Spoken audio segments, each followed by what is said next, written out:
Kumusta mga brad? Marami nga po ang nagtataka at nagtatanong bakit daw hindi nag-upgrade si Raider 150 Fi. O alam nga po natin na isa talaga siya sa pinakakilala or pinakasikat na underbone dito sa Pilipinas dahil nga po yun sa taglay niyang bilis. Pero kasi ano daw nangyari?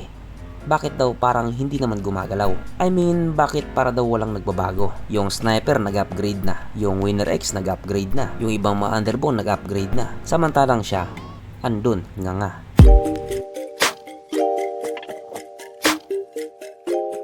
Pero syempre bago tayo magpatuloy, kung bago ka pa lamang napadpad sa aking walang kwentang channel, huwag ka na mag-subscribe.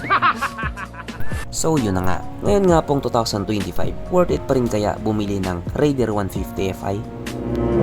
Sa hanay po kasi ng mga malalakas na underbone, siya lang talaga yung hindi gaanong nagbago or walang gaanong upgrade. Tapos ang malala pa dito, habang tumatagal, lalong nagmamahal. Disclaimer lang po, hindi ko po kayo dinidiscourage. Yun po kasi yung hinaing ng mga tao. Matagal na po kasi nilang request yan kay Suzuki na sana may mag-improve naman kahit papano. Pero wala po talagang nagbago. Mas nauna pang nagbago yung jowa mo. Pero syempre kung meron nga pong nagre-reklamo, meron din pong hindi nagre-reklamo. Ayon nga po sa ibang mga tao, okay lang kahit hindi siya mag-upgrade. Ang importante, gwapo na, mabilis pa. Wala daw silang pakialam sa sleeper clutch, quick shifter, ABS, at pati na rin yung TCS. Hindi na bali wala yung mga yon. Basta importante, mabilis. Hindi, wow. Ito nga po yung medyo nakaka-excite kasi yung Yamaha Sniper 150, nung nag-upgrade siya, nagbago rin yung itsura niya. Ganon din po kay Winner X, nung nag-upgrade siya, nagbago din yung itsura niya. Kaya ang tanong nga po ng mga tao, just in case na mag-upgrade si Raider 150, ano kaya yung magiging itsura niya?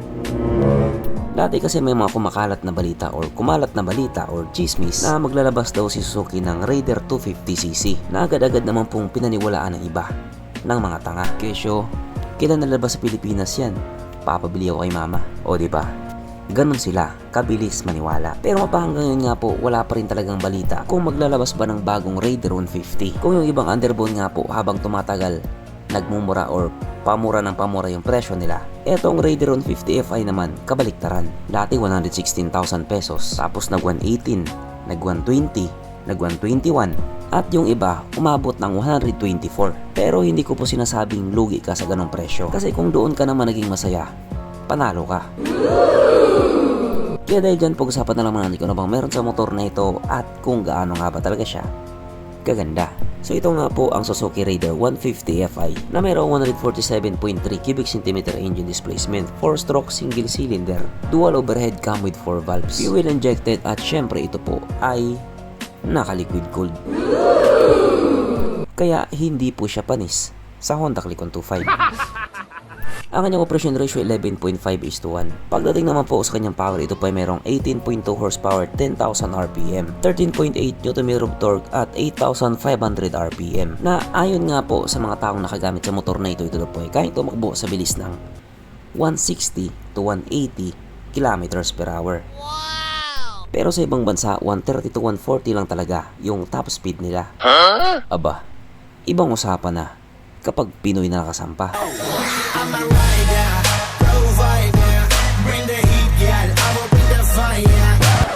Ang kanyang tangke ay kaya magkarga ng 4 liters fuel ng capacity na medyo maliit nga po kung iisipin. Pero kaya naman po nitong kumonsumo ng 50 kilometers per liter. So kabaliktaran nga po ito doon sa carb type, kasi yung carb type tinagurian nga pong malakas kumain ng gas. Samantalang itong Fi naman, isa siya sa mga pinakamatipid sa gas. Kaya isa rin siguro yan sa mga dahilan kung bakit marami pa rin talaga ang bumibili. Ang sukat na yung gulong 70/90/70 sa harap at 80/90/70 naman sa likuran. Syempre pares na nga po itong naka-tubeless. Pagdating naman po sa kanyang braking system, ito po ay naka-disc brake sa harap at disc brake din po sa likuran. Katulad nga po ng sinabi ko kanina, wala po itong ABS. Samantalang yung mga katunggali niya, meron na. Pero sabi naman nila, ang tunay na lalaki hindi umaasa sa ABS. Yun po yung mga sinabi ng mga nakalibing na kasi na-disgrasya.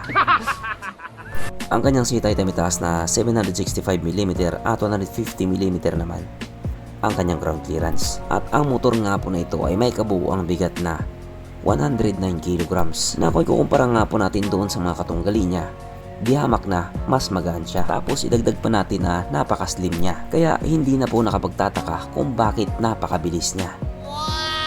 Mapunta naman po tayo sa baba niyang mga features. So ang ilaw nga po sa motor na ito, naka-LED na po yung pinaka-headlight niya. Pero bulb type pa rin yung kanyang mga signal lights. Ang kanyang gauge panel ito po ay naka-digital. Simple pero bagay na bagay din naman sa kanya. Unlike nga po doon sa ibang mga underbone, ito po ay disusi pa din. Hindi po siya nakakiles. Pero wala naman pong problema doon. Okay na okay lang naman yun.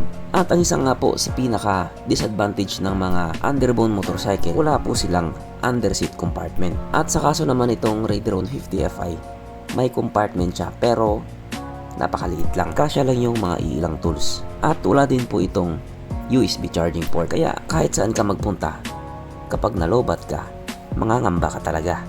Kasi nga, hindi ka na makakanood ng Pornhub. Pero dito, hindi mo na kailangan manood ng Pornhub sapagkat nandito na nga po tayo sa exciting na part, ang kanyang mga suspension. So sa harapang bahagi nga po ito ay ginamitan ng telescopic fork. At sa likuran naman ito po ay gumagamit ng monoshock na ayon nga po sa mga taong nakagamit sa motor na ito, maganda ang bounce.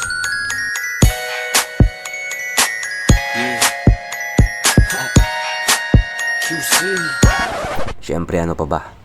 Meron pang isa.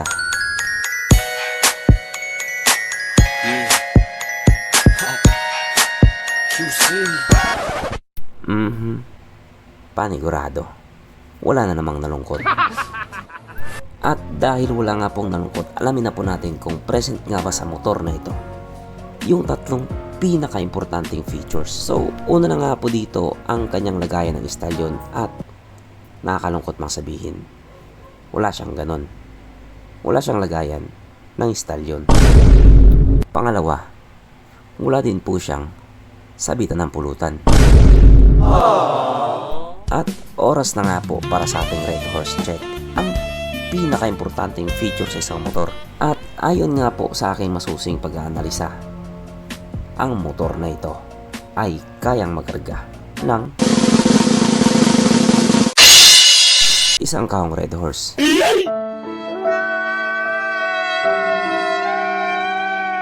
So therefore ang motor na ito, ayoko na lang mag-talk. At regarding nga po sa presyo niya, katulad ng sinabi ko kanina, kung dati nga po medyo mura, tapos habang tumatagal yung panahon, nagmamahal siya ng nagmamahal. Ito nga po ngayon ay may presyong 121,900 pesos. At sa ibang dealer naman, umaabot po siya ng 124,000 pesos. Pero kung yan naman yung magpapasaya sa'yo, walang problema Brad. Pero mas maganda, unahin mo yung lisensya para kapag na-checkpoint ka, walang problema Brad. So hanggang dito na lang muna mga Brad. Kung may gustong sabihin or gustong idagdag doon sa mga sinabi ko, mag-comment ka na lamang sa baba. Okay, bye.